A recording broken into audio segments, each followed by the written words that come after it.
Masih bersama saya Rizka Devi dalam Kompas Aceh. Saudara, selama sepekan terakhir, komoditi cabai merah di Banda Aceh dan Aceh Besar mengalami fluktuasi harga. Dari sebelumnya Rp75.000 per kilo turun menjadi Rp60.000 dan saat ini naik lagi di harga Rp65.000 per kilogram. Di Pasar Induk Lambaru Aceh Besar, para pedagang mengaku stok cabai merah terbatas karena pasokan dari produsen berkurang terutama dari daerah produksi Sumatera Utara. Penyebabnya faktor cuaca. Akibatnya cabai merah melambung tinggi di pekan ini. Dizar, salah satu pedagang mengaku harga cabai sempat berfluktuatif. Harga tertinggi sempat menyentuh Rp75.000 per kilogram, sempat turun ke Rp60.000 per kilogram dan harga saat ini mencapai Rp65.000 per kilogram. Untuk hari ini cabai merah 65 sekitarnya per kilonya.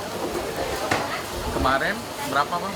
Kemarin 60.000, hari ini naik sedikit daripada kemarin. Sempat harga 75 kemarin. Mungkin faktornya hujan.